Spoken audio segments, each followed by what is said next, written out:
Hey Xavier, Sunny this side. How are you, mate? Good, Sunny. How are you, mate? Good, man. Missed your call. Sorry, I was in the call. That's all good, mate. All good. Yeah, been good. You keen to come in and have a chat? Want to do a podcast? Yeah, sure. Why not? Welcome back to the Xavier Builds podcast. Today, I'm joined by someone who's gone from managing money to managing builds, and one of Canberra's most trusted names in custom homes. He's built over 250 homes in Canberra. He's earned awards from the HOA, the NBA, and Leeds, with a strong focus on design, culture, and quality. Welcome to the podcast, Sunny from Sunny Homes. Good to have you, mate. Thank you. Thanks, Xavier. Thanks for inviting me. It's great to have you. Great to be here. We've been talking about it for a little bit, so yeah, it is. yes. It is good to get. It is good to get in front of the camera and have a bit of a chat, mate. And I seem to see all of your stuff everywhere. Last night I was watching The Block and I saw Oh my God. Sunny Homes come up, and I said, "Babe, that's who I'm talking to tomorrow." So, and you obviously sponsor the Canberra Raiders as well. Yes. And they're doing fantastic at the moment. They are on the top. Yeah. Now, mate, tell me about your story. Oh, right. Came to this country in 2010. Left India. I come from a very humble background. So I come from a very small family. Come from a humble background. Left India when I was 20. Worked in Dubai. Came over here 15 years back. And obviously, as everyone has a story when you come here as a migrant, you struggle with the work. And also I work with the companies here in door industry, work with Southern Plumbing actually for over a year. And that's where all the tricks of the trade I learned and, moved on to the banking. But when I built my own house in 2012, it kicks me in. And I said, all right, that's a good thing to learn. And Southern Plumbing was very helpful. Helping me out on that project. And then I went to study and I said, okay, let's go and what's education required. I did my Cert 4 in building and construction, sat down there, did my own houses still, and then one day one of my friend kicked me in and he said, nah, you're helping me out with my project. And I said, okay. So Sunny Home was actually born just to help one friend. Good friend of mine. Because you obviously did a good job building your house. Yeah, so I did five of mine. So by 2016, I did around 5 houses. I was just building and selling and working with a bank. And, when I say working in a bank, I used to be in ANZ, managing home lenders, managing the biggest branch in cities. So I always say I retired from city. Never left. So left 2016 and started Sunny Home just to help a friend. That house gave me 3 became 10, and the story continued and done over 250 homes in last almost 10 years. That's an amazing story, mate. Yeah. Congratulations on all the success. Yeah, thank you. Never thought of this. It was not planned. What was the moment though? Were you just like, I really like this, or was it sort of just a roll on and you next minute you got 5 houses on the go and you're like, oh, here we are. Yeah. So when we did one, then the 3 came in and I said, I took a break from banking. So I said, okay. And my bosses everyone was very helpful. So I took a 1-year break. I said, and it was quite similar. Because there was a customer service element, which I learned from the banking. I worked in Dubai in Standard Chartered Bank as well. And I grew up with, and as I said, in a humble family, but my dad was in business and in army. So after army, he retired. So I think I've been working with my dad when I was 12. So 12 to 20 years then. So the customer service skills were there. Managing the money was there. So when I did Sunny Home, then I was building and helping people.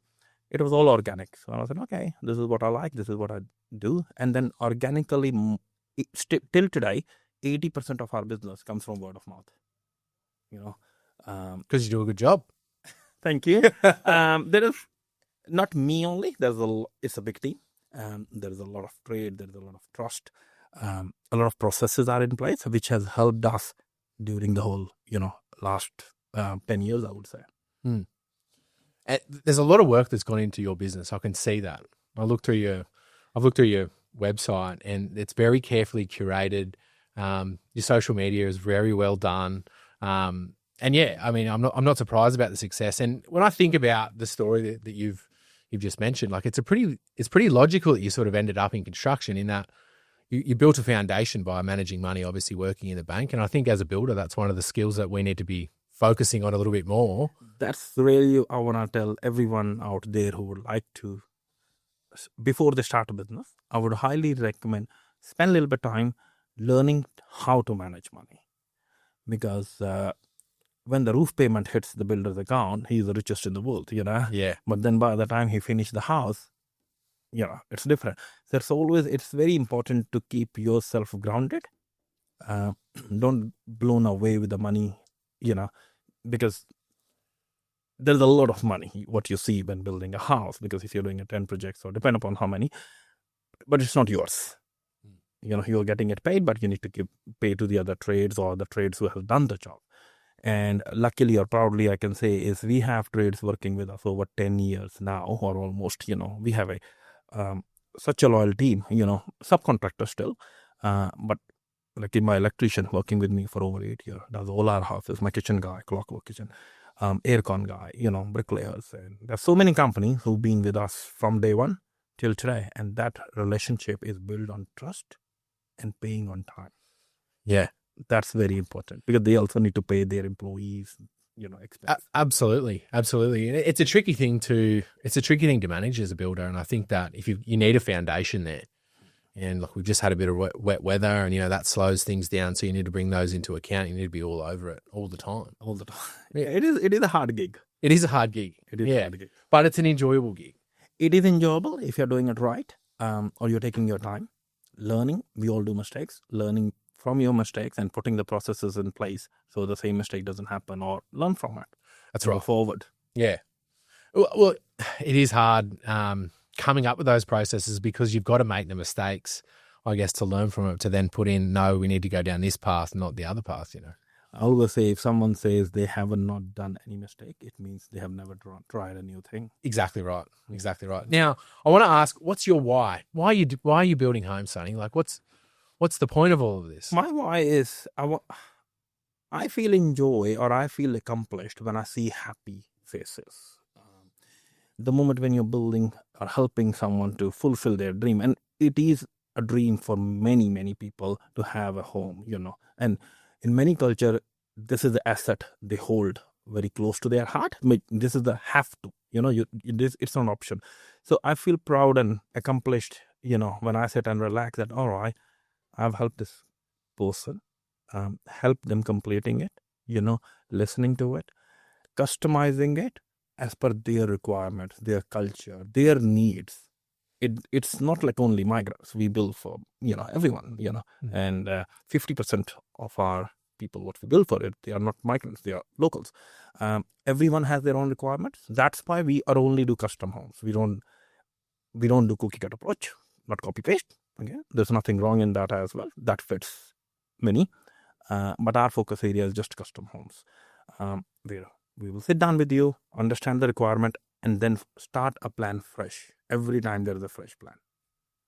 And I think that's important to note, that you're not doing that cookie cutter, because you're providing that service and that care for your clients, and you're sitting down and going through all their requirements. I think that, people are coming to you for that reason, because they know you can do it and they know you've got the processes in place. And that's the beauty of it. If you help one person, that's how we started. We help one person. Obviously, when he did his housewarming party, I got 3 out of it. When I did all 3, I got 3 out of it. Yeah. So people talk, right? And people talk to each other. It's like buying a car. If I want to buy a car, the one you're driving, I always come and ask you, yeah, right? Where'd you buy it from? Where'd you buy it from? And then when there is a trust and loyalty, people actually don't mind paying a premium. So that's the beauty. So that's what I said. 80% of our business is actually word of mouth. They know us from the people we have built or they have heard and all sort of things. Well, I don't even think it's paying a premium. I think it's actually paying the price that it's worth to do the house, because, you hear all these horror stories, right? And it's really frustrating and disappointing to hear the stories. And this is part of the reason why we want to do this podcast, right, is highlight the people that are doing the right thing and build more trust in the market, So the people that, say, haven't built with you or don't know anyone that's built with you go, well, I saw Sunny on the podcast and I got to understand him a little bit better. And, he looks like someone that can help me out, because it is the biggest expense for a lot of people in their whole lives. Yeah, that's right. And they've been saving for 5 years, 10 years to reach here. And it is the biggest decision for many, I would say 99% people, before they commit to someone, check their history, check what they do, check how they did, and always say, ask a friend. That's right. How was their experience? And I always tell my clients, if I'm giving you a house in 8 months, 9 months, 10 months, you're not going to remember it. How was the journey for 10 months? That's what matters to you and matters to me. And sometimes I always say when we are signing a contract that I want to see the same happy face when I'm handing over, and then I want to be in your parties. You know? Yeah. And do. that's the relationship we work on. We all do mistakes. Just own it. It is a journey though too. It is a journey. And I think that, look, building a house should be an enjoyable journey, right? And I think if you're doing it with the right people, and you trust those people, I think the journey is enjoyable. It is. One, it is enjoyable. Second, it is also fruitful in the end. There are so many clients we have, can't take names obviously, at least 20 I can count on my fingers, where I've done second house, third house, even though I'm doing a fourth or a fifth house for some investors. Secondly, there are people I'm actually doing for their kids now. Right. Good that. And there is a community example, Filipino community, right? People. So in Filipino community, I've done for one client, I've done few houses for her, and she has given me 12 to 15 houses, right? And at the same time, there are people like in Melbourne or Sydney. They just come meet us once. We are updating every week how things going, sharing pictures and all. Then Good to go. good to go, and they're happy. Give them the key. That's even though there are. That must make you feel pretty good. Yeah, and there are investors, example, the rental agent will come and take the key and They never see the house. never see the house. It's all rented. If there is anything, they just, they just reach out to us on that. That's yeah. That's obviously because you're doing a good job, right? It's not me doing a good job. Your team. It's a big team. And Yeah, this isn't Sunny building. He's not- not out there not swinging about- hammers and putting yeah. pipes together. He's the orchestrator at the top, putting all the right people where they need to be. You've got a sales team, obviously. processes. Yes, we got a sales team. We got around 20 in-house staff. A team of salespeople, obviously. We got a couple of displays. Team of building designers. Team of interior designers. Got 5 project managers who work along my side. And I'm on the site every day in the mornings, and then finish around 1 o'clock. Then come and do the paperwork and all sort of things. And very importantly, the other thing is how we are keeping this quality or the process simple. We on all our projects we use a third party consultant, right? There's a company called Peak Consulting. They've been checking all our houses. Doesn't matter $500,000 to 3.5. They come, certifiers come and do their checks, but all our houses at a rough in, at a completion, and we have learned a lot from them. Now, Sunny, that's not a normal thing that builders do. Nah, that's right. So why do you guys do that? Just to have a point of difference and a peace of mind, so that if I'm building for you, you have given me $500,000 to build, you have trusted me. I can't break your trust. If I have missed anything, I would like to know beforehand rather than after. And most importantly, it needs to be structurally ticked off. Certified do great jobs, but they don't check the quality side of it. So the third party inspector, they check the quality side of it. And that's been a norm for us over 7-8 years, I would say. Yeah, and I think that's a really cool thing you're doing, right? Because that shows that you are conscious and you want to get better.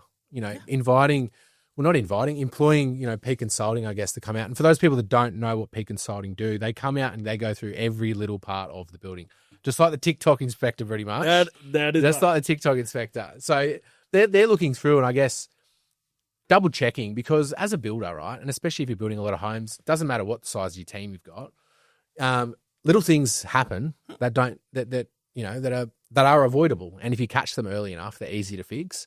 But even if you catch them late, it's better to fix them now than down the track. And I think that, especially if you're building a lot of homes, and especially custom homes where every design is not the same, you're having to basically come up with alternate solutions and all different sorts of things to meet a client's requirements. Having someone else come in and just throw their eyes over it, I think is a really good. I'm sure you sleep well at night. I do. I sleep well at night, and that gives me a peace of mind. And sometimes people say, like recently we are doing a few projects, and people say, "Can I get my own?" I said, "No problem. Go for it." It's much better. They come, they cross-check, and if there is something we missed or my trade missed, we can fix it right now. And they get blown away with this response. They're like, "Oh, really? Can I do that?" I said, "I'm not." And then straight away the trust and the reputation is built that this guy is not doing anything wrong. He's very upfront, and it's good to be upfront. 100%. And it is like, I'm sure you don't take it for granted that this is people's biggest investment, right? They're paying a lot of money for this. And so you want to make sure that you're delivering what they've paid for and that they're happy with the outcome.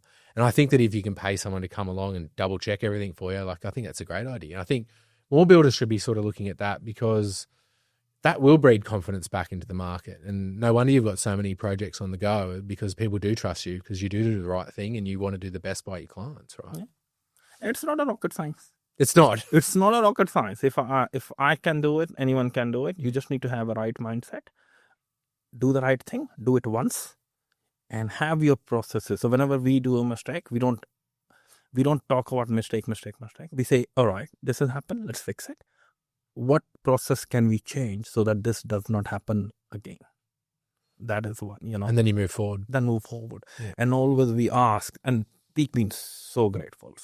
We have, as I said, we have learned so much from them. Whenever you have a question, they have one call away. They document things and everything. So I have not learned that much in my cert for what I have learned on site from them. And they are rich experience. That's what that is. Right. And we all learn every day. And I work on a thing called values, which I learned in ANZ. It's called IKEA. I for integrity, C for collaboration, to work with the team and other trades and subcontractors. And that's what I'm said. It's not about Sunny. There are unsung heroes, my trades, my carpenters and all.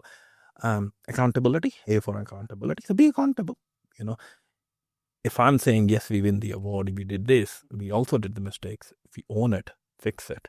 R for respect each other, and excellence. Then the award comes in the end. That's right. Well, I think if you don't admit that you've made a mistake, you can't learn from it. You can't move forward. Sometimes, how the mistakes are made. Sometimes, example, a carpenter or a plumber, he learns from his dad. Dad learns from a granddad. When we get a thing from a peak that needs to be done this way, or the building code AS says this my dad taught me this way, or this is how I learned in my apprentice. Sometimes it's just they learned, but they never read about it. So that's where the third party comes in the picture, and it helps opening our eyes for us and for them also. You know what else is good about it is the building, the NCC's just changed. Yeah. I mean, and building regulations are being constantly updated. Some things in the ACT might not work in New South Wales as well. So there's all these different sorts of different things. Yeah, there's all these different things, and it can be really overwhelming if you're trying to, I guess, be on top of everything all the time, and then communicate that to your team, and then communicate. It can be really, it's almost impossible. And I think having someone come out and look at your job outside of the certifier as well, because I like to look at the certifiers as another set of eyes, but sometimes they miss things too. Yeah, they look into, I always say to my client as well, certifiers are great. They look into more compliance side of it. Yeah. Peak looks into more the quality side of it. And we don't go with the stick approach that, all right, you have 3 months to let us know to fix. Even though there are clients, if you call me after a year, we have a messaging system. We work on a group. So every client has their groups on the WhatsApp we work on. And I'm there in each group. So if I'm doing 20 projects, I'm in 20. If I'm in 50, and even though the trades are in the group, and they all love it. If they just message after 1 year, hey, my lock is not working, no problem. I'll send someone. Might be a $50 lock for me. But for them, they don't know about it. And it's a happy client. So many times I just get a call and say, hey, you did the house 3 years back. I just got a call DFU yesterday. I'm looking to build another one, or like upgrading. Yep. The kid came along. This happened. It's just good business, mate. It's good business. I'm telling you. That's been the best thing happened to us, At least out of 250, 100 houses are repeated. That's fantastic, mate. You shouldn't have worried about spending all the money on advertising. I'll come on that. It's not about advertising, actually. Some people look at, I'll clarify that. Some people look at it in advertising, but I don't look at that way. I look at, this country has given me a lot. I did not come with that kind of a money, or money doesn't matter. Anyways, when I left India when I was 20 years old in 2016, I left with $100. Right. Now, Australia has given me so much opportunity. It's my time to give back to the community. I'm doing Raiders, not for Raiders or Brumbies or the Cricket ACT, but they put a lot of money in the community back. Same thing I do a lot of, I've been supporting CEO Sleep Arts, and this was my 5th year this year. So Cold one, I hear. Oh, it was cold. It was cold. It was cold, and sleeping on a concrete with just a flat piece of cardboard. That is one, but that realizes is there are so many other people goes through every day. And I always think, and this is back of my mind, and culturally I learned, I cannot help everyone, but everyone can help someone. So I just make an effort. At least, I'm not saying I can, help everyone in a community, but at least something or little bit. Yeah. If everyone thinks the same, everyone do little bit, it will be a better world out there. We're in a better place than we would have been in otherwise. Yeah. That's right. So, I was going to say, I see you and your family go out and watch the Raiders, nearly every weekend. I think whenever they're here, I see you put up a photo that you're out there watching them. So, yeah. The kids love it. And many people ask me, and they raise their eyebrows and say, you're from India, right? You're not following cricket? I said, I do follow cricket, but I don't have to only follow cricket. Yeah. Right? Yeah. It's a stigma. And it's winter. Yeah. So it's winter. The cricket's not played over here. Yeah. And my wife being my, rock support from day one. And someone actually commented her, the Indian ladies are not normally into this sports. Or she said, no, we go, we follow, we like it. It's a good community and we get along well. Yeah. And it's a good afternoon. It's a good afternoon. Kids love it. Yeah. Like in Brumbies, we have a family zone, when before the game and after the game, there is a family zone. Kids come and play there. They get the balls, kick the ball. That's a good, jumping calls, and also they have a good time. That's the whole idea. It's good to see you in the community and giving back to the community. And I guess you're, a lot of the Canberra community has trusted you and you want to, I guess, do your part to support the bit of the community that you can. Yeah, that's what we do. And yes, I'm a migrant. For me, everyone is same. We all have the same blood. So any community comes and asks for support. We have done for Smith family. We have done for diggers. We have done for any, whenever they come and ask. It's a good karma, mate. Yeah, it's a good karma. I'm not going to take, when I'm going to die, I'm not going to take this money. Yeah. And I'm not going to evolve to my kids. Yeah. Make them work for it. That's what my dad taught me. Yeah. Me too. Hey, I want to jump into industry insight, right? Yeah. What do you think Canberra home buyers are chasing today that they weren't 5 years ago? Good question. The market has changed. People need to understand. And they are chasing, obviously there are first home buyers, second and third and all sort of a thing. There is a market for all.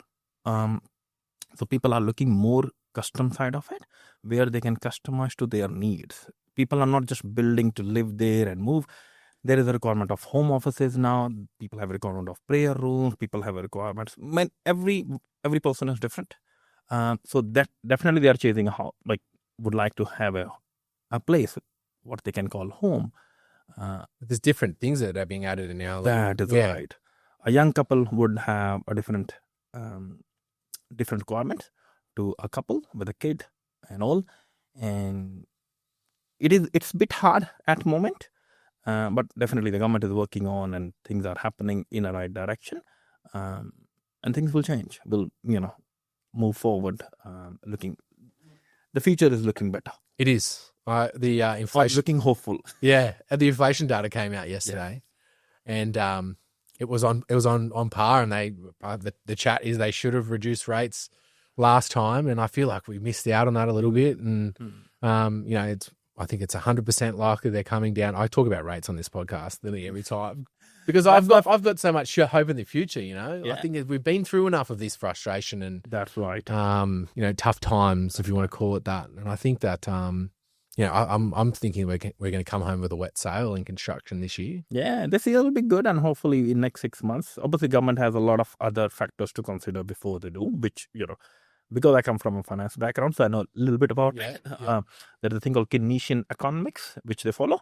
I am hopeful there will be another rate cut, and that will smoothen the market a little bit more, and it will help the first home buyers to kick in and get in the property market. And where the government is also working on a missing middle reform. So looking forward next year, the things will smoothen up and help everyone. Is that something you want to go into and look at exploring, building that missing middle, multi-unit stuff? We've been doing already. So we just finished last December. We were on a panel with ACT Affordable Housing. So we did 32 affordable housing along with the city government in Whitlam. We finished, and then we did a few townhouses sites around Canberra. Fantastic. Yeah, so not high rises and all, but double stories and all sort of things. You're doing your part, I guess, to try and hit that 25 or 30,000 homes by the end of that'll be 2030. big number. Yeah, it is a big number. It's a big number, but let's see. I'm hopeful. What are the current trends that people are asking for in their custom homes? Like you've done feng shui and all different types of designs, right? What are you getting asked for? Right. There is a thing called Vastu, which South Asian culture follows. And then there's a Feng Shui, which is Chinese culture follow. Mm-hmm. And similarly, and those, it's not like a different science. It's a science which holds and helps the good energy to come in your home. Move through the house. Move to the house. That's the whole idea. It's not like something, putting a plot there or putting just working with the directions. And having said that, unknowingly or knowingly, our designs, like in Australian standards or the way we are designing, it's actually similar. Example, all the houses, what we are trying is all the PPOS, primary open space, we are trying to keep it towards the north side so that on the solstice days on 21st of June, the 3-hour sun can come in. Similarly, in Vastu and Feng Shui, it says you should have an east facing, you should have a north facing, your prayer room or your bedroom, so which it's a niche market. We have few clients who look into that and we work along. So we do have a building designers who know that market or who studied and worked in that one. And by experience, we can. Those kinds of houses just work, right? It's the same house. Yeah. When you walk in. Yeah, it's the same house. Yeah. It's just the directions, Yeah. That's the difference. And there's nothing wrong. But it is a niche market. And many people, look into that. And did you have much to do with the home design? Is there like a special? You jump in there and say, "No, I have to look like this." It's amazingly, and I'm involved in every part of the business. So because the group is there and I can read all the messages, so every day I spend time reading all the messages, how things going, and sitting on the display as well on Saturdays. Helping people training, and I go through the designs and share my aspect or my insights that, this will work, that will work. So I'm involved with the clients from day one. You and your team, not just Sunny. Before Sunny came in here and he was like, I get people calling me up, they only want to deal with me and I've got such a good team. So if you want to get Sunny Homes involved, you don't have to just speak with Sunny. He's got a fantastic team. Right. They're all trained by Sunny and they know Sunny well, obviously, and what he wants. So yeah, I think it's replicating your success into the other people you've got in your business so that they can. And one of the compliments I'll share with you, and that's what I get, and that amused me the other day. I did a house for a couple. I knew it from 10 to 15, I would say, through the community in the council, Australia India Business Council and all. Anyway, so I built a house for them around 5 years back. And the guy who worked with me, my sales manager in Taylor, he used to be my assistant at that time. So he was shadowing me. Now, this lady came, and the same couple now doing third house with us. So this one, I did not do much. My assistant, who's my sales manager now, he's talking, and I got the call back and said, Sunny, that guy talks the same like you. And I was like, I said, oh, thank you, She said, I don't know how you trained. Literally the same way how you explained the day one, he's doing. Yeah. And I said, oh, thank you. So that my sales manager works with me for over 7 years now. Yeah, that's a good stint, and I'm sure he stayed with you because you're good to work for. Good to work for. Yes, fair, and give him the opportunity to excel, learn, and when they do mistakes, don't get cranky. Just work with them. That's okay. Fix the process. Yeah, well, when you're running a business, it's one of the things that you've got to be like the buck stops with you, right? So you've got to have your standards there, and you've got to be wanting the people around you to get better. Definitely. And you have to be holding them to your standards in the hope that they're going to get better and they're going to, progress as progress in their career. You know what I mean? Like you've obviously, what you're doing, what works, and other people are going to come in and say don't have the experience and things like that. So look after them. Look after them. Mostly our staff or the clients, the relationship, the way we are working with them, it's like a family business. So it's me and my wife only. So we don't have anyone to report to. So we and there are some decisions we can just say, all right, no problem. It cost us this. Good for the business. Good for the employees. Let's do it. Yeah, and having you make decisions with your wife, I'm sure, and on to the next one. Yeah. The next one. Now, let's get into this. The cranky boss. Yeah. Sometimes you get a bit cranky I though, know. you know.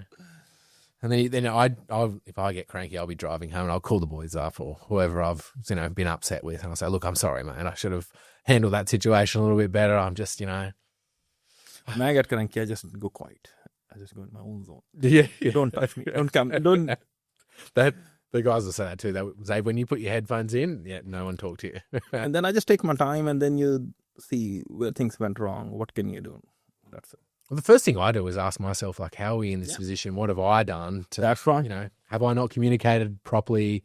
Have I not given enough support? What are we missing here? Or, I'm pretty much like you. I always say if my input was not clear, then the output will not be clear. So where did I lack? Rather than just blaming the person, he's trying his best. He didn't do intentionally. If he did intentionally, it's a different talk then. that's a much different talk. You know, Yeah. if it was unintentionally, no problem. Yeah. It's okay. It happens. How can we fix this? It is hard. That's a hard part of business though, isn't it? Sometimes you feel like you've really communicated clearly. Hey, you need to talk in this way or send this email or, on this specific part of the job, I need it done like this. And then they just miss every step. And then you're like, maybe they didn't understand what I was saying, or maybe they, interpreted it in a different way, But yeah, it is always, that's probably one of the hard parts of managing people though, isn't it? That's right. Leading. I never did managing because then it becomes like a boss. So always try to be a leader, leading the team, and be there with them. Good times, bad time, be there. And celebrate the wins, celebrate the losses. That's it pretty much. One of the things I've learned over the years is that usually your happiness or your mood dictates the mood of your whole team. Yeah, I agree. And so if you're leading properly, then you should be the pillar of strength. You should be the calm ship in the storm. Positive energy. Yeah, the positive energy. It's easier said than done. Sometimes, I've had a few instances where it's just like you want to scream and you have got to walk into another room and be like, no, it's going to be okay. Well, I'll just go back out and we'll work it out and then away we go. Yeah. To keep calm, I do meditation. So I'm a very big believer in God. So that helps me a lot. It's been a very common theme, I think, on this podcast. We've been speaking about meditation. Tom Henderson spoke about it. We had, what's his name? How can I forget? Jake Plunkett. He's big into meditation. It's good for calming that mind down, settling your flight or fright response, is it? It's like keeping you grounded. What keeps me grounded is my family. First of all, my wife. Yep. Then secondly, we don't need a lot to be happy, and that came to me when I was sitting on a beach. I had my wife, my kid, and my brother-in-law and his family there. And my phone stopped working or some reception. Then I thought, really, do I need my phone here? And that was a moment. Light bulb moment. Moment. And I asked myself, and I'm just talking to myself, be on a beach. And I said, the people who matter the most in my life are here with me. I lost my mom and dad. So, I don't have my parents, which was a big hit back. But always learn from my dad. And still every day I talk about him. So much. He was my mentor and inspiration. So that was a light bulb moment. You can be happy in $1,000 as well. You don't have to be million, it's just a food and a car and a house. That's it. So that keeps me grounded. Being thankful for what you've got and showing gratitude for That's it. the people around you. I think that's one thing I recognize as well over the years. It's that you take a step back. And I remember in the early days of my businesses, I was like, I'll be happy when I get to this point. No. I'll be happy when I get, and as soon as you get to that point, Things change. Yeah, you're like, oh, only if I just get here, And yeah, what I've come to realize is that you need to, I guess, turn around and look at what you've achieved over the years and go, well, look, I've got to all these different places that I only dreamed of, I thought when I first started out. My dad taught me this thing when I was very young. He said, you cannot live your life by watching others what they got. And whenever you get that sort of a doubt in you, you always look others what they don't have. So he said, if you think, oh, that guy has a car and you have a bike, because in India, car is a big thing. Never owned a car, never. And he said, look at, don't get too excited. Look at the boys in your college or school. So I always look back and say, oh, I'm thankful what I have. And when we miss a deal or something, I don't get it, maybe an award, this and that, we always think God has some better plans. It's a good way to be. Yeah. And then just move forward. Work on the second one. Yeah, you dictate your own happiness like that, don't you? Now, I'm going to change the angle a little bit. Sure. In your view, what is broken in the construction industry right now and how do we fix it? There's a range of things. I would say I'll touch base on a couple. One is we need to understand the market. So there is a customization. We need to adapt to the change. So I always say change is inevitable. If we do not change with the change, we'll be left behind. Example, what happened to Nokia? Yeah. Classic example, what happened to Kodak? Right? So BlackBerry. Yeah. Used to message. Yeah. So many, right? So we have to change with the change. The people at moment or the clients they are educated. They are aware. They know what they're getting into. So good to be upfront, good to be clear. In that way, it makes the ride easy later on. Second thing is we need to get the young people in the trade through apprentices, or we need to start celebrating the wins. I think in last 2-3 years, the construction industry as a whole has after the COVID, went through a big storm, right? Where the media and everyone is, just showcasing the bad stories. But think about the people who has left, like they survived, right? Not everyone is bankrupted. Not everyone is liquidated. People like you are in a business, I'm in a business. We have waved that already. Like we have ride that wave already. So we just need to get the trust back in terms of apprentices, in terms of new people, attracting new talent, right? And at the same time, getting the confidence back with the clients as well. Because if people say, oh, give me a built house. If no one builds, we'll not end up with a built house. That's right. That's exactly right. We get every day, I don't want to build. Can you just give me a ready house? Someone has to take a risk. Either an investor, a government, or a builder, or a homeowner. So we can't just focus on the negatives. There is always a bad apple in every industry. There is, yeah. And I've been saying that, and it's frustrating that in construction, it seems like the bad apples get all the, big headlines. And like, as I said, I've said it nearly on every podcast, like the TikTok inspector coming to Canberra and rinsing that builder just frustrated me so much. One, because there's another story over there that something happened, right? And two, because he lobbed all the Canberra builders into one and was like, what's going on, Canberra? I understand that, negative stories they travel around the world before good news gets out of bed. That's right. But it still frustrates me that he sort of lobbed all these Canberra builders into one, because that's not the quality of Canberra, and we have fantastic builders here.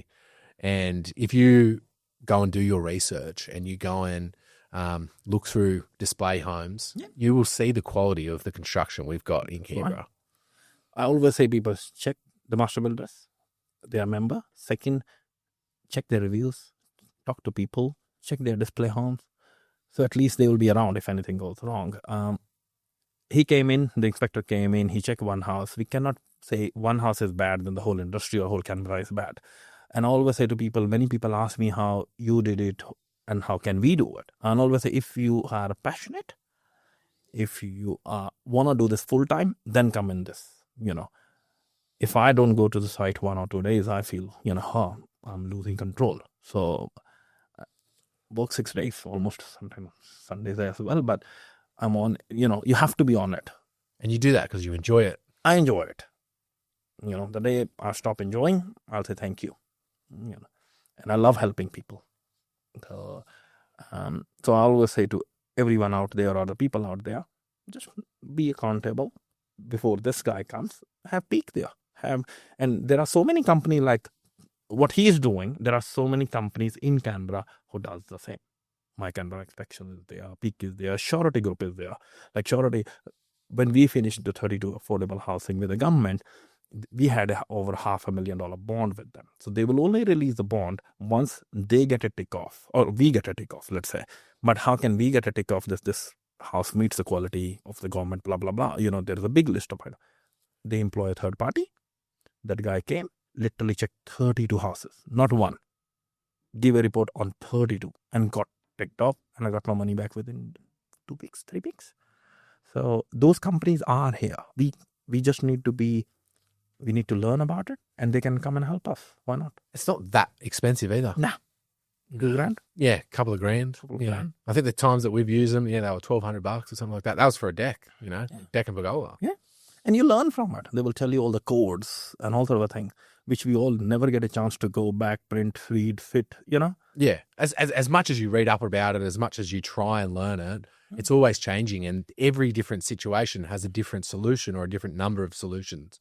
And sometimes, as per the Australian standard, it doesn't work for an application. That's where you come up with your alternate solutions or deemed to satisfy provisions, things like that. So that's where it becomes complicated, because it's not exactly black and white building homes, especially custom homes. Custom homes. It's not a black and white cookie cutter setup. You might have a design you sort of start with that you might have already had, and then you morph that into... Mostly all our designs are different. Yeah. And I would love to say the same thing, but where the market is, where we are. But that keeps it interesting, though. If you're building the same house over and over again, it get pretty boring. Yeah. You want to be up for the challenge, and Up for the challenge. Yeah. And that keeps me driving. But going back on what's broken in the construction industry, I think you're right. Definitely we need more apprentices, and we need more people going into construction. What do you think the challenge is there, though? Why do you think young people and people aren't taking up? I think there's a lot of, like in last 2-3 years, if I'll talk about there's a lot of negative media which happen. So people or their parents are a little bit afraid. If it is my kid, I'll put him in the carpentry, then teach him all the way to the building and all. That'll be the best way. And people wants to do it. They need a start with the MBA, HIA, and the training authority. So there are, good organizations are there to help. Good pathways, yeah. Good. There are good pathways. There is no harm. I think it's just the confidence with the young people. And it's actually rather than, like, again, I'm a graduate. I hold a bachelor degree and all. There is no harm going in a college. But if you compare a college degree and an apprentice, which comes out at the same age, the apprentice spends less money on the education, better return.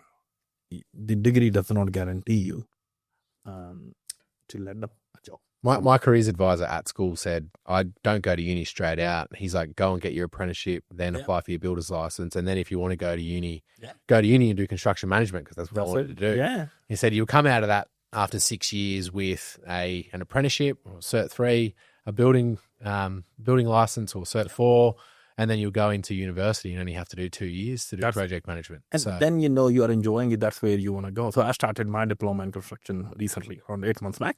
So I said, I want to take this further. So let's learn a little bit more. And that will always help. I might need it, I might not.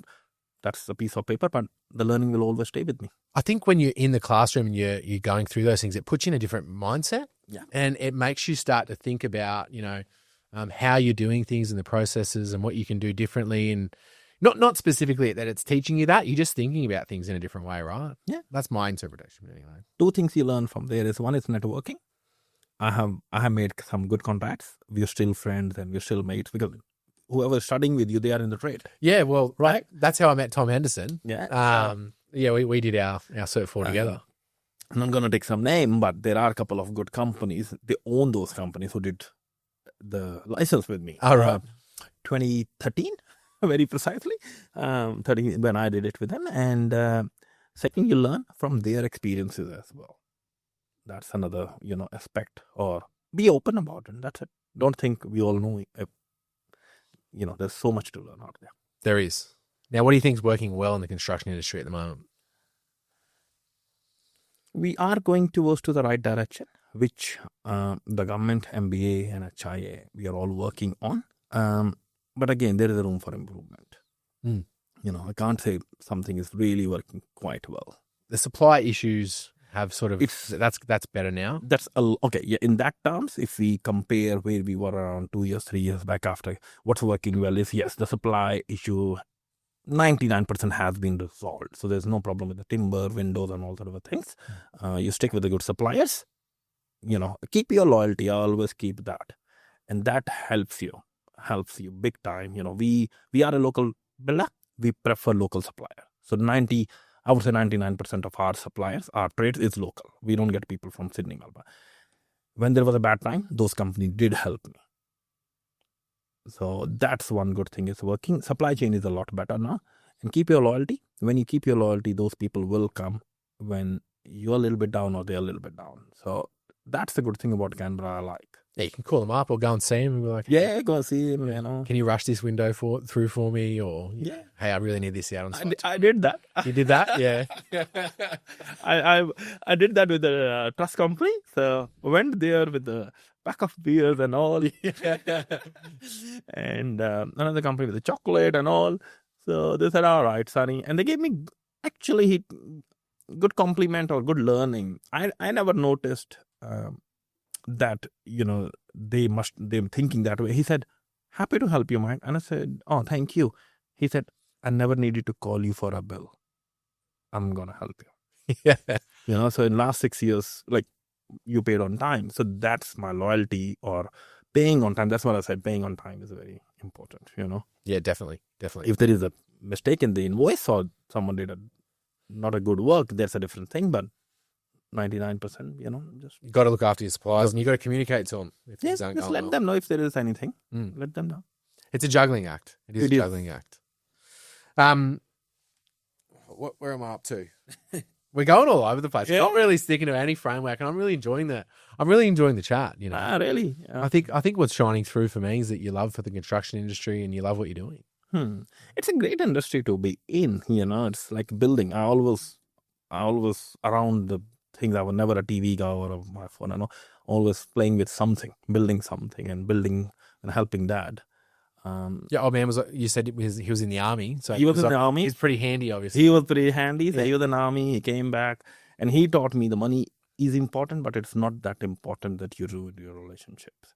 So many things I've learned from my dad, and I still follow him and all. Even he's not there. He said, "I'm giving you this education. I could have done what I've done. Now it's up to you. You want to be a prime minister of the country, or you want to be a cleaner? It's you, not me." So he built the foundations for you and just And see he you said, on your way. The world is yours. Do what you want to do, but don't ruin the reputation of Our family now. Yeah. family name. Money will come. Money will come slow. If someone wants to be rich, someone wants to be successful, be slow. It's not an overnight. It is a long game, isn't it? It's a long game. I'm still learning. We're always still learning. I think if you're walking around not, thinking you know everything, you're going to miss out on so much. Yeah. What's your take on better building? Design, delivery, energy efficiency, or culture? I'll touch base on all. Yeah, let's touch base on all of them. Because we need to build better. And I think you were talking about innovation before, right? That is right. And I think what I wanted to highlight with that is your communication style, I think, is really cool. Like you were talking about how you've got a WhatsApp group for every different client. I can show you on my phone. Yeah. You will be amazed. My first thought then was, how do you manage all your time? Yes. Okay. Right. Shall I answer that or shall I? I've asked. Let's start with better building. Right. I'll come to the time management later. Yeah. On. With the better building, there are a couple of aspects. One is the design element, which we are working and helping, and people can do the customization. Either they can choose their own builder designer. There are so many good ones out there. We have a couple in-house as well. Second, there is the innovation happening, which is I'm really in support of, and I'm working on few projects like a passive housing. There's our HRV system, Intello, ProClima. We are working on, and there is a shift. It's again a niche market. We are doing a project in Yarralumbla, one in Torrance, and another, and that one in Strathern. And so there are people talking about it. There are people needing those. So be aware. If you haven't done it, read about it. So that's what I always say, people. And I read a lot. So whenever I get a time, I'll read something. I'll share which good books to read in the end. Please do. Yeah. I prefer and I watch a lot of podcasts like yours and learn from others what worked for them. It's a free, I always call, if someone wrote a book, 100 pages, he spent 50 years learning it and putting those 100 pages. I can read in just one book. And then you've got 100 years of experience almost. Yeah. So I never had a godfather, I never had a mentor, No one was there to touch me and hold my hand. I learned from all these books, magazines, MBA, HIA, going to events, talking to people. Like we bumped into each other, the other day. Yeah. I made an effort and I said, "This is me. Yeah. There's no harm." Yeah. And we'll start the conversation. So that's the innovation. There's a lot of innovation happening around us. Thermally broken windows coming and very popular. UPVC. What's the 7-star energy rating we've got? That's the standard. Yeah. That's a common. That's like a piece. It is now, yeah. It is now, Yeah. right? And I think it's a good way to go. It is a good way to go. Even though, like example, double glazing, which was sort of a premium product people used to say, but I've been doing for day one. I don't know when is the last time I did single glazed window. So we always was there a step ahead. So when the changes came, like NCC or the accessibility, it didn't affect us much because we were across. So same thing. The next big change is people are looking into more passive side of it. People are going for 100% passive. People are going for a little bit, but people want better homes where they can feel comfortable, relax, and have a place to call home. So we discussed design, innovation. What were the other two? There were other two. There were four. Energy efficiency, which was Yeah, and culture was the last one. Culture, yeah. Again, I'll say never think in a way that we or you or me, we know it. Talk to people, talk to different culture. We can all learn so many new ways, so many better ways. We don't have to change to their culture, but adapt, learn, work accordingly. Appreciate, yeah. I feel like the culture in the construction industry is changing. Okay, that culture, if you're talking about, yes, culture is changing. There's a lot of, I always feel welcome whenever I go to any event. People are so nice, and it's an open arm. I always got an open arm. I'd say construction industry one of the best. I always feel welcome. Culture is changing in a right direction in terms of supply, in terms of shortages. They are getting better, and in terms of costings. So things are heading into right direction. Government is working towards it. They're trying their best, but they must have a lot to... Too slow. You didn't say it, I didn't. In my opinion, look, they need to get this stuff happening fast, I think. I totally agree with you. We want, as an end consumer or as a player in the game, we want the things to happen ASAP or tomorrow. I think they must have their own restrictions or red tape or taking laws and, But it's difficult. I'm sure it is for you as well. Like when you hear, construction efficiency is down. How do we bring construction efficiency back up? And you're over there, working as hard as you can. I'm sure your whole team is as well. And you're putting out houses as fast as you possibly can. And I'm sure you're very efficient with the way you do things. Because I know that we can always get better at efficiency. But compared to, 10 years ago or 5 years ago, I feel like you're always more efficient, because you're trying to get better. I think it's frustrating when the government goes, joke about it. I can build a house in 6 to 9 months, but sometimes it is hard to get an approval at that time. Yeah, that's right. And so there is a lot of rules to follow. And I think one department is not talking to another department. The rules are done, not considering how the other department will look into it. And that's a big struggle for us at the moment. Yeah, and I've touched on that a lot with the rally and all the different sorts of things. And I've spoken about how the different departments don't talk to each other. And you can easily get trapped in this loop when you put a set of plans in where, say, Evo knock it back and then you send it to Icon and they okay it. But now you need to send it from Evo back to Icon, the new updated plans, and you just get in this. That's right. That's an example. As per the Act Power, as per the building code, the rule is 3 meters to leave on the back. Icon says 3.5. So, on to follow. That's right. And this is that. Because their pipe is going, hang on, then, someone is losing half a meter times 30, someone is losing 15 square meter.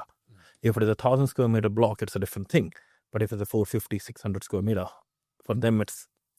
So there are so many, I think what the advice or what I would like to see, I would like to see a streamlined process, the government to put on, so everyone on the same page and it's easy.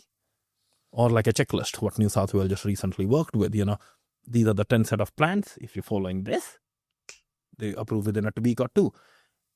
I love that from New South Wales. I would love that to be here, to have that here. In that case, that will build the confidence. Because now the biggest challenge what we have is we cannot give or tell client when can we start. We have the same problem. Yeah.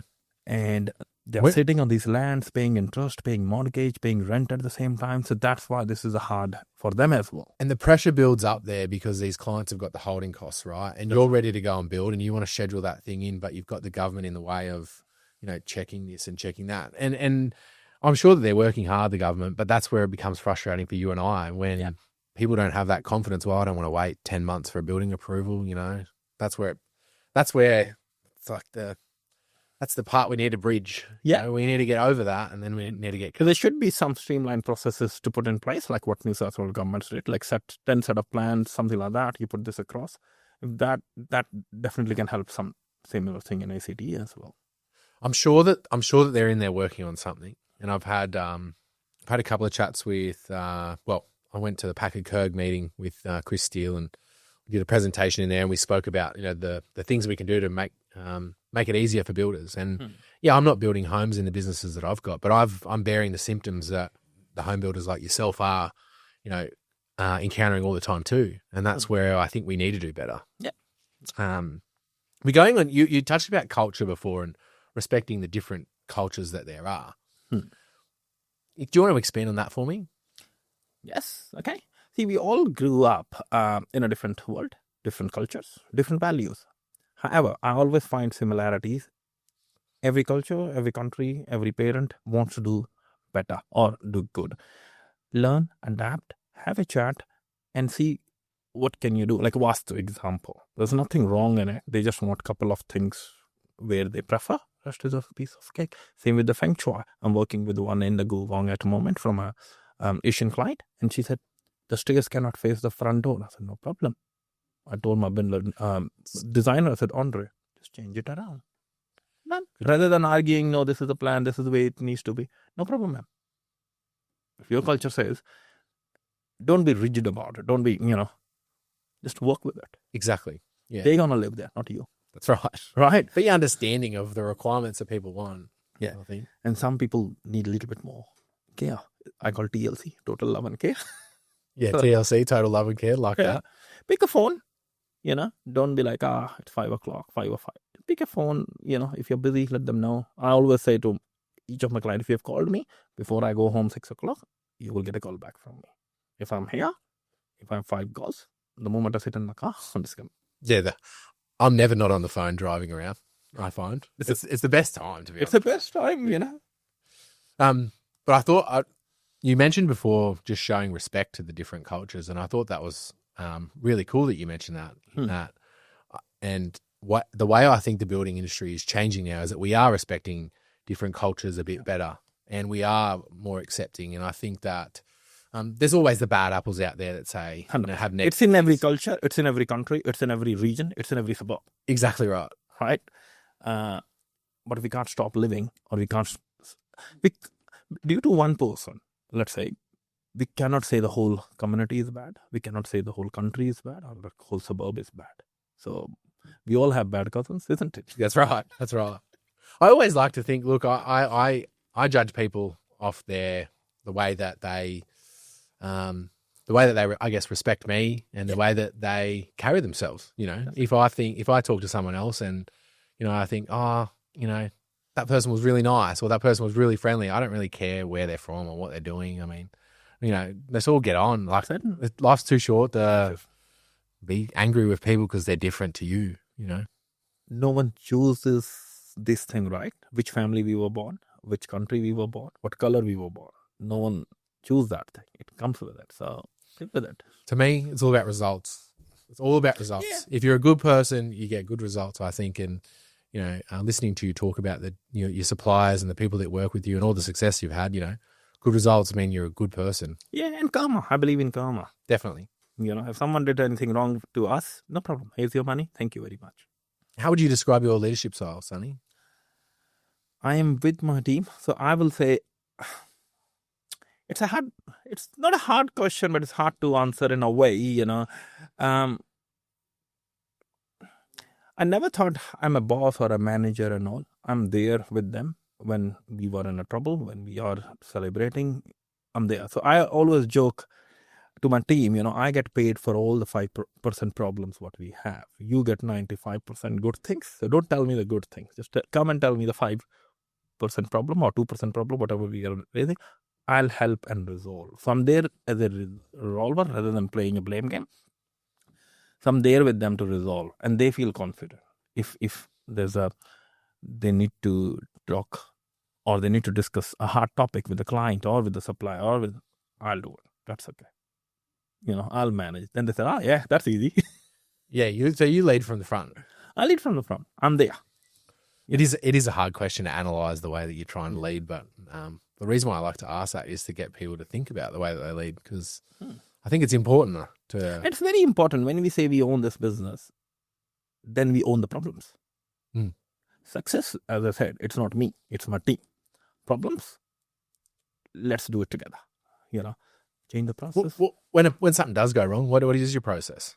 Sit down, first of all, analyze what went wrong, first of all, and how we could have done differently. Let's fix it. If I'm unsure how to fix it, I'll call Peak, get the professionals involved, get it documented, fix it, and put some process so that it doesn't happen again. We can mitigate it, and the process is, wherever you introduce a new process, the team not going to like it. So always say, change is inevitable. Change is inevitable, yeah. Right? We have to. I know, we don't have time to make this new Excel an update or new software, like you're using Build Exact, I'm using Builder Trend. It is, when you're setting it up, it's hard, but then I say, it's going to help us later on. And which it does. Yeah, we just moved across to Build Exact, so I'm right in the middle of that at the moment, But it is good, you've got the client portal they can log into, Build a Trend and Build Exact. Similar. Yeah. I actually went through the course for Build a Trend a few years, probably 5 years ago now. Didn't end up doing it, but I wish I did, because it is a good setup and it is a good system. How do you handle the low points or when projects don't go to plan? Pretty much, that's similar to the previous question I asked you, but I think you sort of already answered it. But when things are tough for you, what do you do? Again, sit down first, relax. I just want my me time. I start writing things, because when you are going through something, your brain is thinking 100 things at that time, right? Start writing, half the problem is solved. Then put a plan, have a chat, this is what happened. And before you make a call, have a solution. So let's say if there is a problem happen, I'll give a call and I mention that, all right, this is what happened. My apologies. This is the solution. Option 1, 2, 3. I always go with options. Option 1, 2, 3.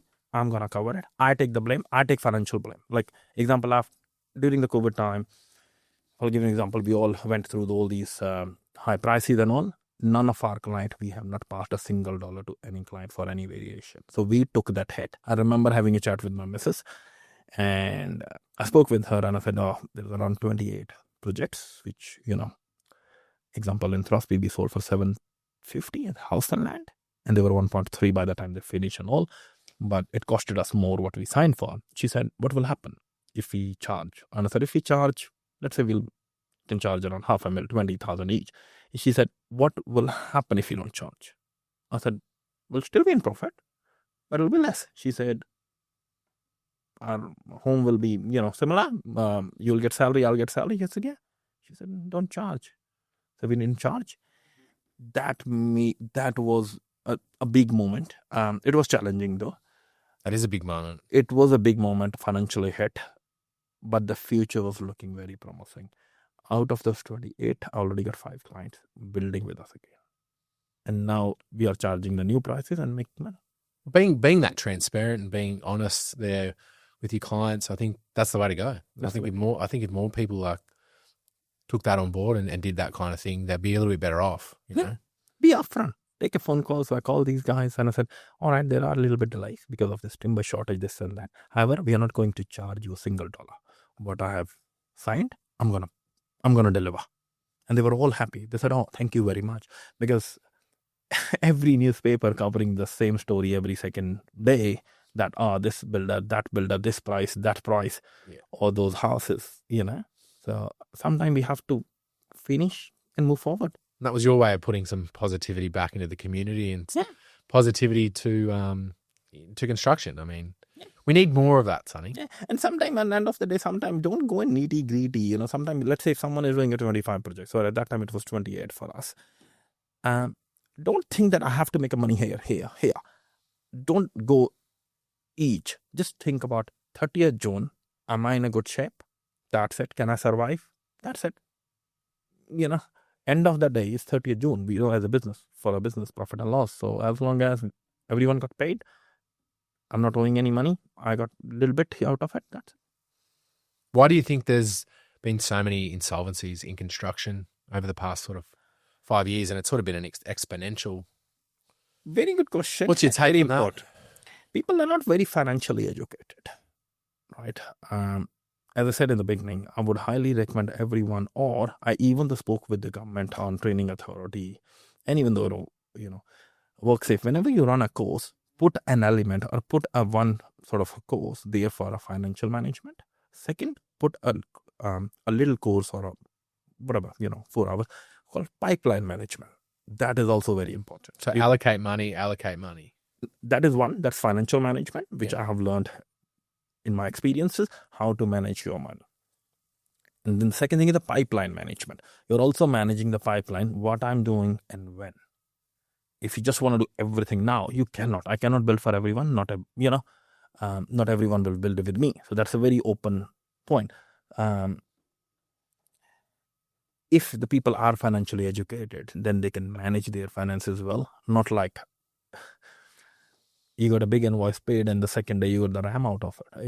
You go and buy a Dodge Ram or a big car. It's not your money. That's allocated elsewhere, or should be That is allocated. right. What worked for me, I always focused on assets.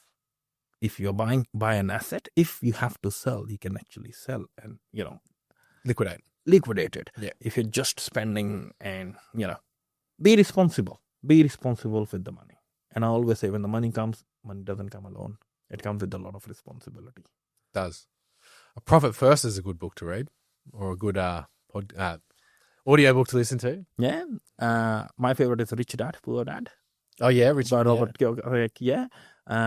7 Habits of Highly Effective People, Stephen Covey. Yep. Love that one. Another one, always liked The Monk Who Sold His Ferrari. Oh really? Yeah. That's a good one. How to Talk to Anyone. That's another one I like. Yeah. Atomic Habits. Atomic Habits. I think everyone's really read that. Yeah. Yeah, big into audiobooks and just trying to learn. I've learned though you can't listen to them right before you're about to go to bed if you don't sleep. Then your brain is working like, oh, That's it. Yeah, I want to get up and get into all it. these podcasts are very good. I've been listening to a couple of great speakers. What worked for them, and they teach so much. It's so easy now. 10 years back, or when I was in college or I was growing up, there was like we have to read all these books. Now the world has changed in the last 15 years. I would say after iPhones and all these reels and podcasts. If someone wants to, you don't need to go to a college to get a degree. Now you can actually listen to and get financially educated. And there's some really cool YouTube channels out there that will teach you almost how to do anything. And if you've got a patience, you can really sit down and learn anything at the moment. And on Netflix, I'm missing a name of that series. It's a US based. There are 7 different small series. One is on a credit card, one is on a home loan, one is on this one. Just 10 minutes. They will teach you how to manage and what's the positive, what's the negative. Yeah. So much information. So much information on that. All right, we're going to bring up your social media. Ah. We're going to do a bit of highlighting here. Here's your Instagram. Now, what's been going on here? Let's click on that one. The Raiders. There we go. That's important. Machine, yeah. So we are a proud Jersey sponsor. So of Raiders. So okay. There we go. Oh yeah. Now you've won a lot of awards, and you're a finalist this year. Yes. Master Builders. Yeah. HIA just been, so they'll be announcing soon. But yes, Fingers Master crossed. Builders, few of our custom homes, and our Google display. This year's finalist. Last year we won the award for our Taylor display, display home of the year under 500. So let's see. Fingers crossed. Yeah, we got one in there for outdoor living at the moment. Hopeful for that one. This is a really cool project. I really like the next one. Yeah. Next one. So this one, yeah. So this is the Master Builder post. So they are So this is a post for $750 to $1 million. There are a few other builders there. Oh, right. Yeah, got so it. they are. Yeah, so they just tagged us, collaborate this post with us. Yep. But yes, there are so many other cool projects there which we are starting similar. This is a master builder post. Yep. That's our one. Yeah. Oh, look at that. Yeah. So again, looks look fantastic. at this one. Yeah. So see, it's more on towards to the French provincial side of it. So these people wanted to have that like moldings, trims, those things added. Yeah. 'Cause you see in the Yeah. So the whole house is around French provincial, and at the same, we are working. Hopefully, in a couple of months, we will be opening a door of first French provincial display home in Canberra. That's exciting. Yes. It's becoming a really popular style, the French provincial, isn't That's it? right. Yeah, Victorian, French provincial, and again, there's a niche market. People love it. Someone has to take a risk. I love it because it brings out that carpentry. There's more carpentry in it, you know, That's right. and the details. You know, for people that don't know what French provincial is, Google French provincial. It's a very distinct look, and it's very There architectural. will be an if you want to go down a little bit. There's- There will be So go a little bit up. Oh, yeah. So this is one of our foremen. Go up. Click go that. up. Click No, that. up. So this is our foreman, Jonathan. Oh, yeah. He's been working with us over 5 years. That's a good story to share. So he's our foreman. He's looking after knock-down rebuild set moment. I built a home for him. So he was a carpenter. So I built a home for him. He wanted to be a foreman or a builder. I said, okay, come and work with us. Help him, train him. And that's the loyalty. This is his 5th year, completing in November. Really? Yeah. Oh, good. Same with this one. If you click on this post, there is a girl out. No, next one. Next one. This one. Next one. Just go next. Next. So this is women in construction. We are big time in support of women in construction. So we employ 1, 2, 3, 4. We got around four, including Sarah, 5 women works with us, Fantastic. and they are the backbones of Sunny Homes. Yeah, the one before that girl works with us over 5 years. Moved on from Sydney, bachelor's and master's in civil. So she runs construction. She's our construction manager. Runs alongside me for all the projects. I've mentioned this a couple of times already, but yeah, I think we need to be getting more women into construction because half of our population is female, and I think women have a different way of looking at situations as well, which I think is really important.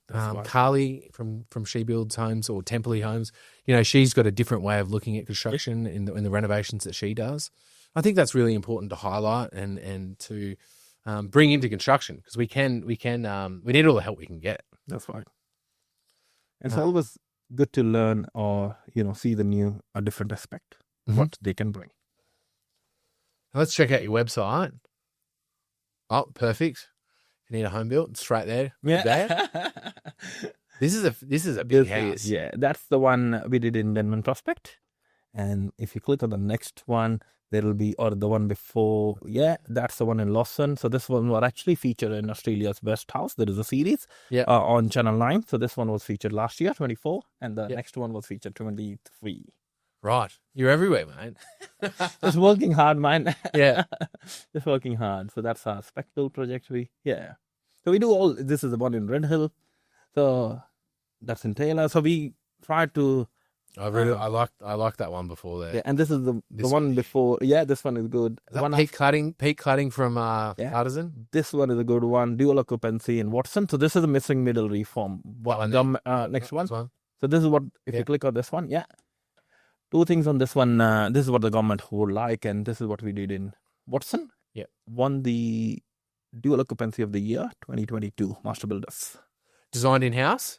No, that was designed outside. At that time, we didn't have the in-house interior. We did have interior designer in-house, not the building designers. Got it. But yes, so this came quite nice. That's really good. Yeah. So we are open to challenges. So we always try and offer different things. That how you learn? That is how you learn. Yeah. And it keeps it interesting. You know? That's right. If I'm keeping same house, then I'll feel bored, and then you want the fire. You want the how are we going to do this? Then I'll be retired soon. What's working well in your business right now, Sunny? I would say a team. The most important is the team, which is the collaboration. So I said, Sunny Home values are I care, integrity, collaboration, accountability, respect, and excellence. So the collaboration is there. Everyone respect each other. They work together. A foreman can talk to a construction manager, to an interior designer, to a salesperson. So there is no missing link. So in that group, what you talk about in WhatsApp, everyone is there. Like You've got all the trades. Yep. Trades have their different groups. Like a carpenter, there will be a carpenter group. My foremans are there, my construction. So we can just say, hey, Joe, can you do, book this job? Done. It's easy for him as well. So we have to change a little bit, like the old way of emails. Emails are still great and all, but sometimes it's quick message. We have to learn and adapt. So what's working well for us is the team, collaborating, and the clients, keep getting word of mouth referrals. And what sets Sunny Homes apart from another builder? We're there, I would say a caring factor is there. So we build like a family. It's not like build and go, then who are you, who are me? Even though if you call me after 3 years, I'll still pick your phone. If there's something need to be fixed, I'll come and fix. If you want to chat about something, advice, I'm there as an advisor as well. Then, hey, is this area is better or this area is better? There are people, actually, I'll share a good example. I don't do any other states, just Canberra and surrounds, which is Gugong and all. 3 people called me and wanted to build in Brisbane. I still advise and help them, one in Perth. And I said, okay, there are a couple of builders good there. Just, do it there. So that's what makes me happy and feel proud that even though they are not building in Canberra, they're building somewhere, they're still thinking about us. Your phone must be running hot all of the time. How do you manage that, and how do you manage so many people wanting to get in touch with you all the time? Mostly people do over the messages, but and I do get at least 30 calls a day. I learned this one: the best way to respect someone is take a call. If I'm busy, I'll just take a call and say, Xavier, I'm busy. I'll come on this way. Like example I told you, not this Thursday, the next Thursday. That's called pipeline management, which I've learned in my banking career. Fill your calendar, manage it well from the day one, meet people. If there is something they want to discuss, show up. Calendar, very important. Calendar, very important. I can't live without my calendar. I can't live without my calendar either. No. I mean, sometimes I'm too reliant on my calendar. I'm like, where am I supposed to be tomorrow? Oh, yeah, perfect, And if it's not in there, like if ever I go to an appointment, like even the doctors and stuff, I'm just straight in there. When's the next appointment? Yeah, bang, done. You sort of live by it, But, even though my wife complains and always says, have you sent me a calendar invite? I've got. There's a kids' game on this Sunday. I said, just send me a calendar. Yeah. And she's like, just leave, My wife doesn't even tell me now. She just pops them all in my calendar and yeah. And she has an email. She just put in her calendar and invited me. Yeah. Good to go. Good to go. Even though I drop my kids on Wednesday, Thursday, I have in my calendar. Yeah. So much. It's to drop. Yeah. What are you building towards? Where's Sunny Homes going to be in 5 years, in 10 years? We don't have big goals, nothing. I'm happy the way we are going. We just want to be a local custom builder. I want to build a brand which we can proud of, my kids can proud of, and my grandkids can proud of. Or at the same time, a community can proud of. And many people come and say this, you're an inspiration, or you're a person to look forward or look up to. And that feels me, at least I'm doing maybe 1% right. I'm not perfect. I'm not, no one is perfect. I'm not, I always, think this way. Happy the way we are doing. Just want happy, clients. As long as my clients are happy, that's what matters. My team is happy. That's what matters. The kids, I'm with my family, playing with them footy, cricket, basketball. That's what matters to me. That's a really good answer. That's it. I don't have a big goals. Don't want to be a millionaire or billionaire. Don't want to have an expensive car. No, that's not me. I'm happy with my $50,000-$60,000 yacht. That's it. It seems like it, as well from the chat we've had, you just love helping people. Yes. Because we're all gonna go, right? One day we're all gonna go. So that's come from meditation.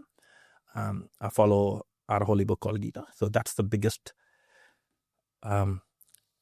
lessons I've learned from that holy book. Same Bible has same. Every holy book teaches a good thing, right? Whenever I'm confused, you open a book, any random page, you will get your answers. And in that one, I learned a big thing. It's called, I'll say in my language first, then I'll put it in English. Karma kar phal ki chinta mat kar means you do your work. Don't think about the fruit in the end. The money, the fruit, or the whatever you say incentive will follow you automatically. Do the right thing. That's it. Do the right thing when I'm sleeping. As long as I know I've not done anything wrong today. That's what matters. That's what I want to be. It shows through your work. It shows through you as a person. It does. Thanks. Having this conversation with you, I mean, I've learned a lot, and I think that I hope other people listening to this have learned a bit too. Thank you. Because I think the foundations you seem to be building your business on, or have built your business on, are be honest, be transparent, own problems, and fix them, and communicate to the people around you. Be happy and show gratitude. Yeah, that's pretty much it. You're spot on, and be thankful. Be thankful. Yeah, be thankful. That's very important. Because someone is giving me the money, like it's like example, $500,000. Someone is trusting me with a lot of money. So that comes with the responsibility. Just don't be a wanker.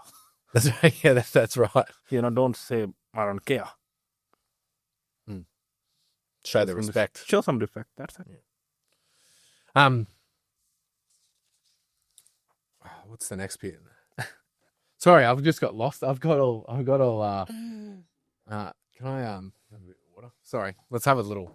We went into so much natural talk. Oh, Jesus. Sorry, Ross. How are you? That's what I told Mohit, and I said I won't need the paper because I'll just go with the flow. I have a lot to.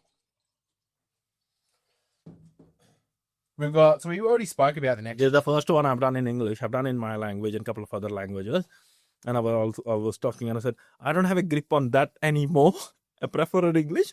Yeah. Because when I was doing in my language and they were like, can you come to the language, not in English? And I Yeah. said, But it's right though. yeah. Like, I mean, I think you're really leading in so many different ways, right? And I think that, your outlook and I guess the way that you respect your clients and the way that you're solving all these problems all the way along, like getting peak consulting to come in on your builds, I think is a really cool thing to do. And it'd be cool if more builders, I guess, did that. I would highly recommend everyone. Trust me, it's not a big cost. I'm not saying only peak, but engage with someone.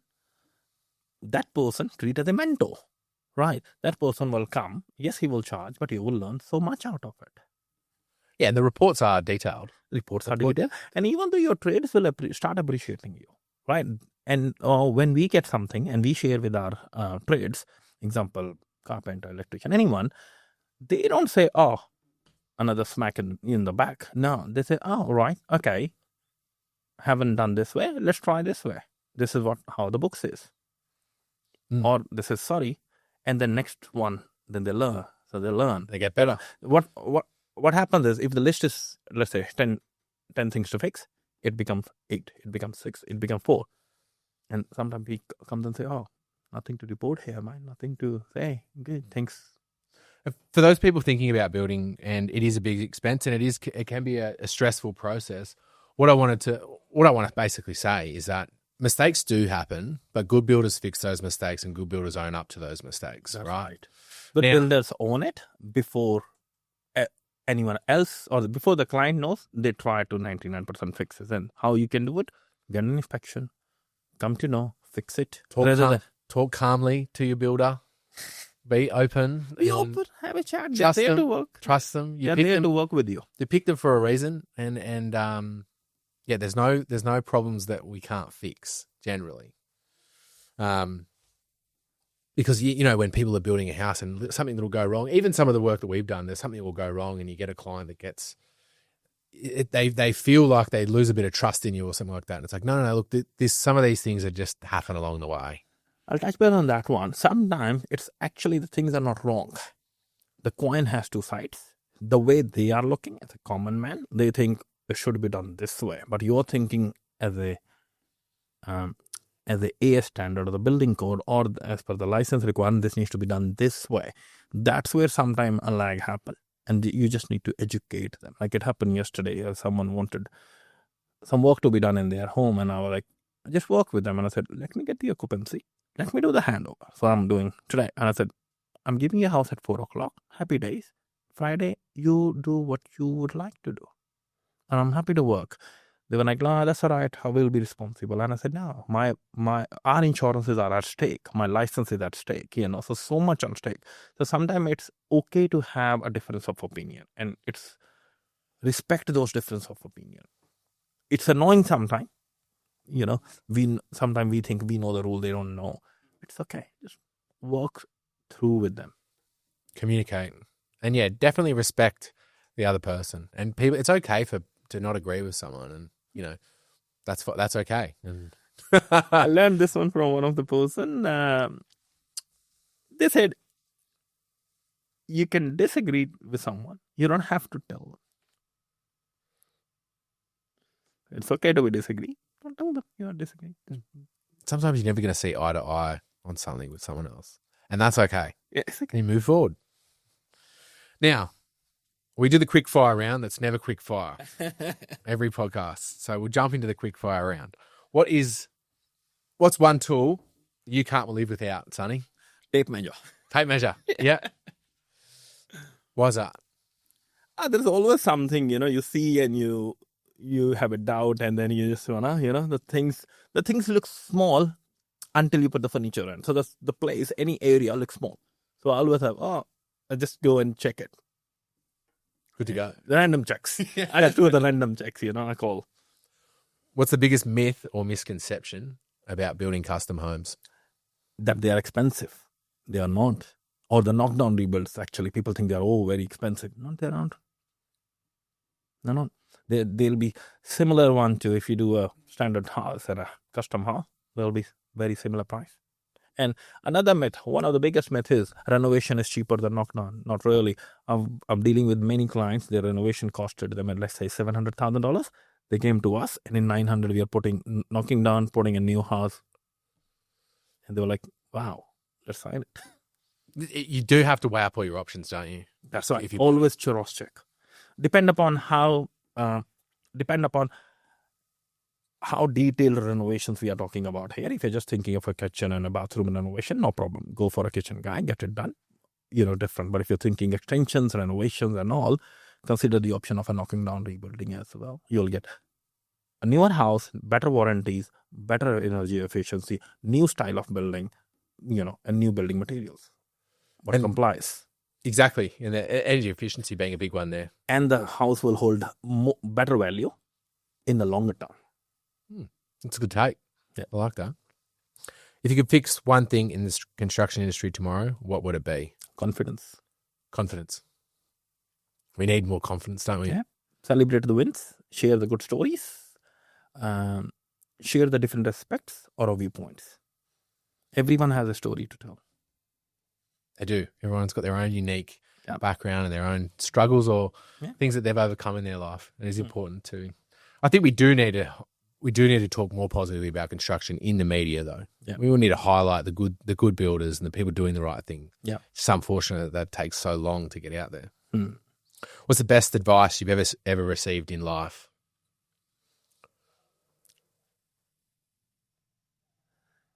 There are a couple. I'm thinking. One second. If you can, fix it now. Don't leave it for tomorrow. No one else gonna do it. It will become a big problem or big disaster. If you have seen it, fix it. Unintentionally, you never know. If there is something, work on it. That's a good one. Get onto it early. Yeah. Same. That's why we use third party or pick. Yeah. So we know now rather than later. Rather than someone else come and say, oh, this is the report. Yeah, it's okay. So fix it now. Fix it now. Get onto it. Yeah, that's a good one. What advice would you give to your younger self?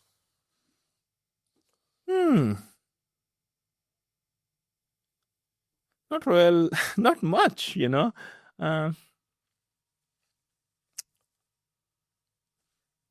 I wish I could have spent more time with my parents. That's, when we are 18, 19-year-old, we all think we are the best, and the dad is old. Now I've lost them. So yeah, I wish I could have spent more time with him. Me too. I haven't mentioned this. My father died at the start of the year. Yeah. Sorry to hear that. It rocks you, doesn't it? It shakes you up. It's a weird feeling because you think you have so much time with your parents and then they're not around anymore. And then you have this, I wish, I could have, I should have, He asked me, I always miss, I was a young guy, I came back from Dubai, I got he was into whiskey, so I got some bottles for him, and I was very good guy, and not into drinking, nothing at that time. And my dad asked me, let's have a drink together. And I said, no, I don't. And I regret today. So spend time as much as you can with your parents or the people around you. Could be kids, could be family, could be wife. Whoever you have, be thankful and grateful what you have, not what you don't have. Because many people, what I have or like what we have, it might be a dream for them to have that. Practice that gratitude. Who's someone in or around construction that deserves a shout out or should come on the podcast? Who are you calling out to come in and have a chat with me? I will call a few actually if you want. Joe Farrell. Yep. Anna